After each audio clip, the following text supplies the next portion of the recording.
puts you in mind of the melting pot, leading to some new hybrid identity. But even in fluid postmodernity, we need a way of getting along. That has to come, say the mainstreamers, from such core values as tolerance, non-violence and democracy.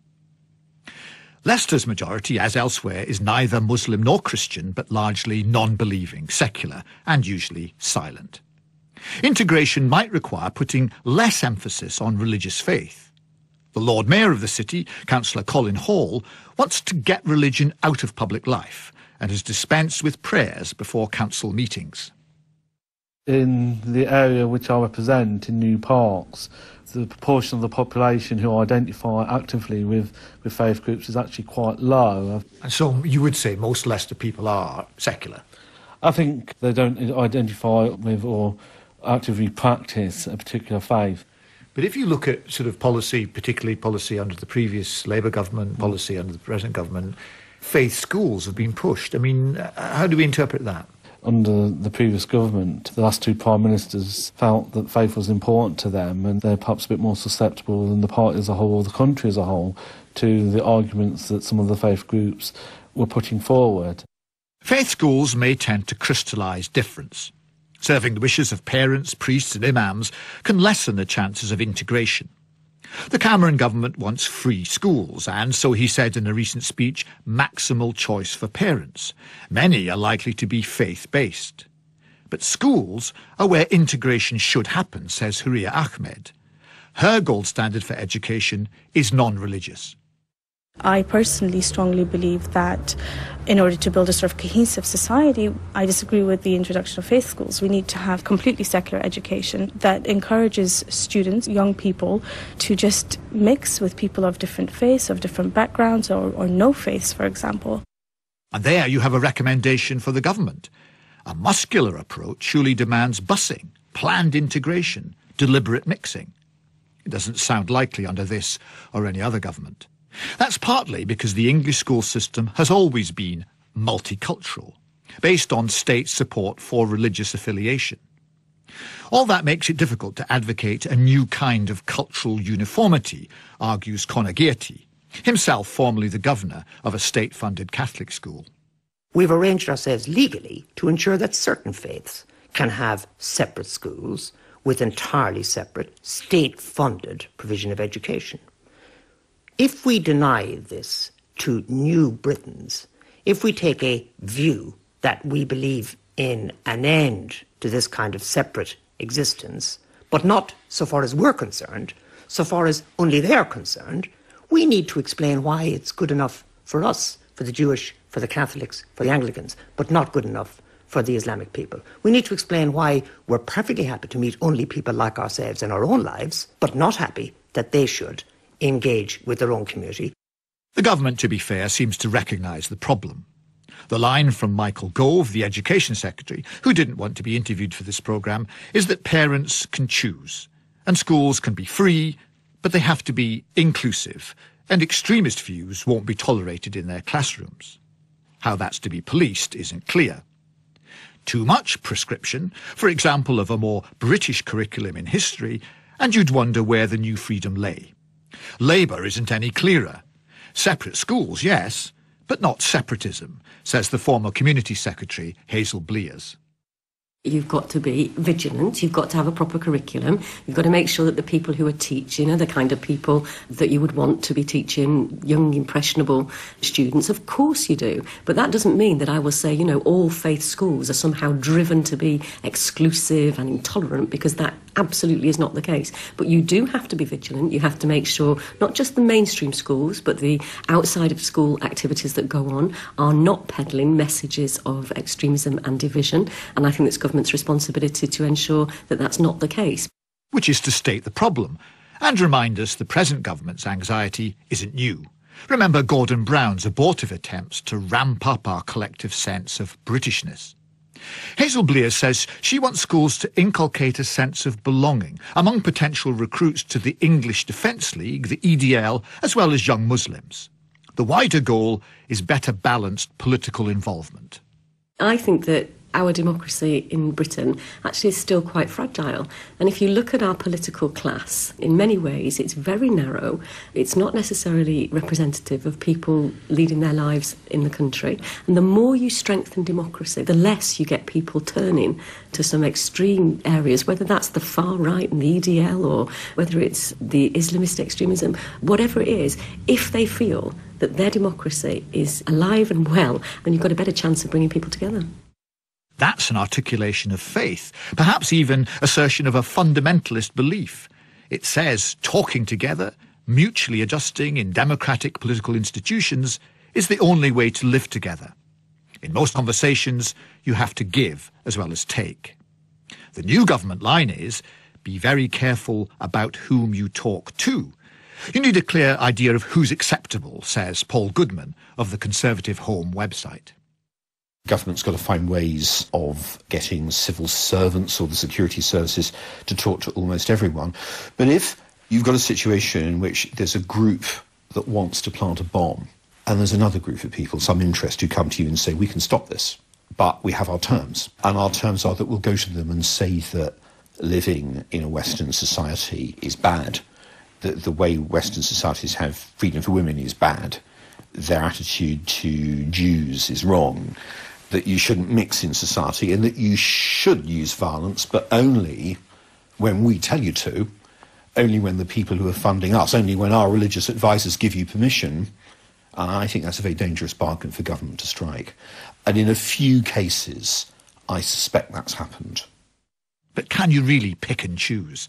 And are the lines separating acceptable and unacceptable views clear-cut? Some will feel this talk about talk is wishy-washy, hand-wringing. The only concrete proposal on the table from the government so far is for a new national citizen service aimed at 16-year-olds. It's not really national, more a small grants programme for voluntary groups to mount optional summer residential courses with the aim of exposing young people to peers from different backgrounds. To make such a scheme work, you'd need to do lots of persuading on the ground. To Paul Thomas in West Yorkshire, where several of the 7/7 bombers came from, you have to take what you get by way of local partners. Often the young people who take part in such activities will be coming out of local community organisations, which might be mosques or might be particular community groups within their own monocultural communities.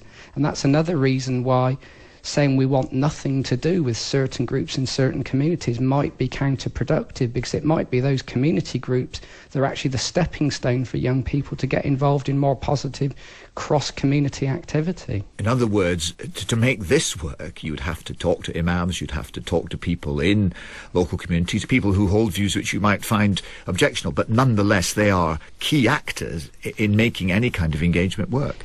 Absolutely, and they may not fully agree with it, but if their trust is won, just as if the trust of parents and other people in white communities where racist attitudes might be quite common, if their trust is won and they allow young people to take part in those activities, over time those young people go back into their own families and communities, and they play a role in softening and changing the attitudes within their own communities.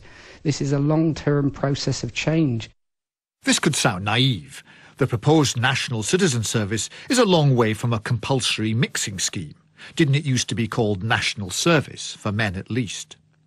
Influential figures in the Muslim community may be more interested in securing greater recognition for their faith and its practice in Britain than allowing young people to get together freely.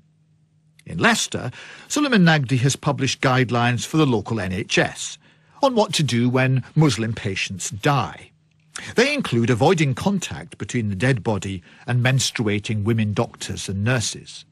I run something called the Muslim Burial Council of Leicestershire. We signed the first historic document in Europe allowing a section of the community to bury the deceased within 24 hours or over Saturday, Sunday and bank holidays. We are working with the health service. We are working right across the board. Sorry to interrupt, but what happens if that work of negotiation isn't being done within the community? Who should act then? I think that's a challenge for my own community. They need to reflect, and they need to create the visionaries from within their own community. We can no longer become armchair critics and complain that we do not have certain services provided to us by local authority if we do not articulate what we need. And also the articulation does not necessarily result in you getting what you want. There has to be a compromise. Sometimes there are ridiculous claims made by certain sections of my community and other community, and that, I'm sorry, is just unacceptable. And we need to learn to be more matured to understand that we are privileged to live in this country. We are grateful for being given a home in this country, and we are working within the framework of the law of this country. And the law of this country is supreme. That all sounds grist to David Cameron's mill. But many would object that restrictions on women professionals arising merely from their gender are unacceptable. Here's a government dilemma. Get heavy, and Suleiman Nagdi's people might burrow deeper into a segregated and separate identity. The former Labour minister, David Miliband, made this point the other day, warning about pushing people into latent hostility. Tory strategists recognise the problem is overgeneralisation. Muslims are themselves various and different. Perhaps David Cameron should do some outreach, Paul Goodman muses. The next stage is to make a speech or find a way of getting on side what I'd call your floating Muslim voter. And your floating Muslim voter is someone who certainly has no time at all for Al-Qaeda or their violent extremism, but at the same time feels under pressure, has got his or her own life to lead, finds perhaps some of the media coverage of Muslims rather threatening. That's the sort of middle ground audience that David Cameron's got to get on side. How does he do it? Well, one thing that you will find a lot of British Muslims say when you talk to them and they begin opening up is, actually, Britain's a very good place to practice one's faith. We don't have face veil bans here. We don't have minaret bans. So there's a speech of that kind to be made by David Cameron that would flesh out and provide some balance to the whole policy he wants to present. This terrorism is completely indiscriminate and has been thrust upon us. It cannot be ignored or contained. We have to confront it with confidence. Confront the ideology that drives it by defeating the ideas that warp so many young minds at their root, and confront the issues of identity that sustain it by standing for a much broader and generous vision of citizenship in our countries.